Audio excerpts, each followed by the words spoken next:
ایک مرتبہ Hulagu Khan کی بیٹی اپنے چند فوجیوں کو ساتھ لے کر شہر بغداد میں سیر کرنے کے ارادے سے حاضر آتی ہے۔ ابھی وہ بغداد کی گلیوں سے بازاروں سے گزر رہی تھی کہ اسے ایک مقام پر مسلمانوں کی بھیڑ نظر آتی ہے۔ جب اس نے بھیڑ کو دیکھا تو اپنے ایک فوجی کو بلا کر کہنے لگی، جا وہاں پر جا کر دیکھ اور آ کر بتا آخر معاملہ کیا ہے، وہاں پر اتنی تعداد میں لوگ کیوں موجود ہیں۔ اس کا حکم سنتے ہی وہ سپاہی بھاگتا ہوا اس جگہ پر جاتا ہے۔ وہ کچھ دیر تک وہاں سارے معاملات کو دیکھتا رہا، سنتا رہا، سمجھتا رہا، پھر پلٹ کر ہلاکو خان کی بیٹی کے پاس آ کر کہتا ہے، بادشاہ زادی، دراصل بات یہ ہے کہ وہاں پر ایک مسلمانوں کے عالم موجود ہیں جنہیں مجمع نے گھیر رکھا ہے۔ وہ ان کے سامنے دین کی باتیں کر رہی ہیں اور پھر لوگ ان سے جو سوالات کرتے ہیں وہ ان کے سوالوں کا جواب دیتے ہیں۔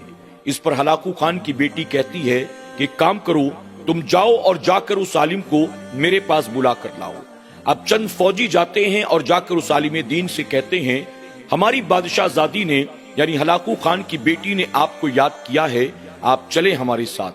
حالانکہ وہ عالم دین لوگوں کے درمیان بیٹھے دین کی باتیں کر رہے تھے، وہ نہیں چاہتے تھے کہ وہ اس مجمع کو چھوڑ کر یہاں سے جائیں، اور نہ ہی لوگ چاہتے تھے کہ محفل کو برخاست کیا جائے، لیکن پھر بھی وہ جانتے تھے ہلاکو خان کی بیٹی ہے، اگر ہم نے انکار کیا تو مسلمانوں پر ظلم کیا جائے گا۔ وہ ہلاکو خان کی بیٹی کے پاس آتے ہیں اور آ کر کہتے ہیں، بادشاہ زادی بتاؤ مجھے کیوں یاد کیا گیا۔ اس پر ہلاکو خان کی بیٹی کہتی ہے کہ مجھے تعجب ہے دیکھ کر کہ تم اپنے آپ کو مسلمان کہتے ہو لیکن تم لوگوں کا اللہ پر ایمان نہیں ہے۔ اس پر وہ عالم دین کہنے لگے، لا حول ولا قوت الا باللہ، تم سے یہ کس نے کہا ہمارا اللہ پر ایمان نہیں ہے؟ ارے اللہ پر ایمان ہی کی وجہ سے تو ہم مسلمان کہلاتے ہیں، پھر آخر اللہ پر ایمان نہ ہو جس کا، وہ مسلمان کیسا؟ اس پر ہلاکو خان کی بیٹی کہنے لگی، اگر تمہارا اللہ پر ایمان ہے تو مجھے لگتا ہے کہ تمہارا اللہ کے اختیارات پر، اللہ کی قدرت پر ایمان نہیں ہے۔ آپ نے دوبارہ کہا، لا حول ولا قوت الا باللہ، اللہ پر ایمان لانے کا مطلب یہی ہے، ہم اللہ کو خالق مانتے ہیں، مالک مانتے ہیں، قادر مانتے ہیں، اس کے اختیارات کو مانتے ہیں۔ آخر کون سا مسلمان ہے جو اللہ کی قدرت کا اور اس کے اختیارات کا انکار کر سکے؟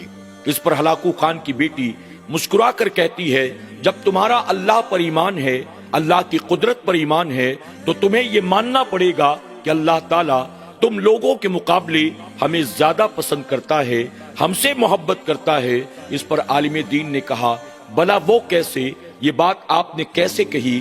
اس پر ہلاکو خان کی بیٹی کہنے لگی، اللہ تعالیٰ اگر ہم سے زیادہ محبت نہ کرتا تو تم پر اللہ ہمیں مسلط کیوں کرتا؟ اللہ نے تم کو کمزور بنایا ہے اور ہمیں اللہ نے طاقت دی ہے، تم رعایا میں ہو، ہم بادشاہ ہیں، تو اس کا مطلب یہ ہے کہ اللہ تمہارے مقابلے ہمیں زیادہ پسند کرتا ہے، ہم سے زیادہ محبت کرتا ہے۔ اس پر وہ عالم دین کہتے ہیں، ہلاکو خان کی بیٹی اگر تو میری بات کا برا نہ مان تو میرے ایک سوال کا جواب دے۔ اس نے کہا، بتائیے کیا سوال ہے؟ آپ فرماتے ہیں، تو نے کبھی کسی چرواہے کو دیکھا ہے جو بکریوں کا ریوڑ لے کر، بھیڑوں کو ساتھ لے کر جنگلوں کی طرف جاتا ہے انہیں چرانے کے لیے؟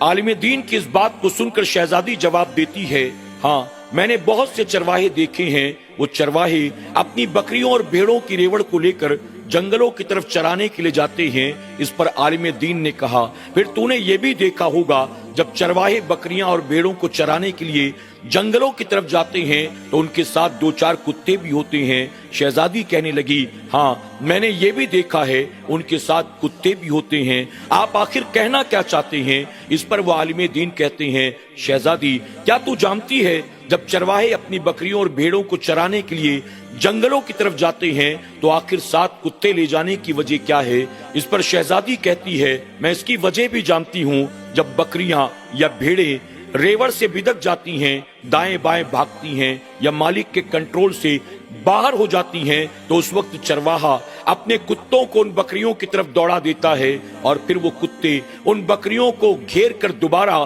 پھر اسی چرواہے کے پاس لے آتے ہیں، بھیڑ بکری کے ریوڑ کی طرف لے آتے ہیں۔ عالم دین نے کہا، شہزادی آپ نے بالکل صحیح کہا، ایک چرواہا اپنے ساتھ اگر چند کتوں کو رکھتا ہے تو رکھنے کی وجہ صرف یہی ہے کہ جب اس کی بکریاں یا اس کی بھیڑیں جب ریوڑ سے بدک جائیں، یہاں وہاں بھاگنا شروع کر دیں اور چرواہے کے کنٹرول سے باہر ہو جائیں تو وہ ان پر اپنے کتے مسلط کر دیتا ہے اور پھر کتے دوبارہ ان بکریوں کو بھیڑوں کو گھیر کر چرواہے کے پاس لے آتے ہیں، دوبارہ لا کر ریوڑ میں شامل کر دیتے ہیں۔ اس پر عالم دین کہتے ہیں شہزادی اب آپ مجھے یہ بتائیں اس چرواہے کے نزدیک بھیڑ بکریوں کی اہمیت زیادہ ہے یا ان کتوں کی اہمیت زیادہ ہے؟ اس پر شہزادی کہتی ہے اگرچہ وہ کتے اس چرواہے کے ہیں، بہت کام کے ہیں، لیکن اس کے باوجود چرواہے کے نزدیک کتوں سے کئی گنا زیادہ اہم بکریاں ہیں، بھیڑیں ہیں۔ اس پر وہ عالم دین کہتے ہیں شہزادی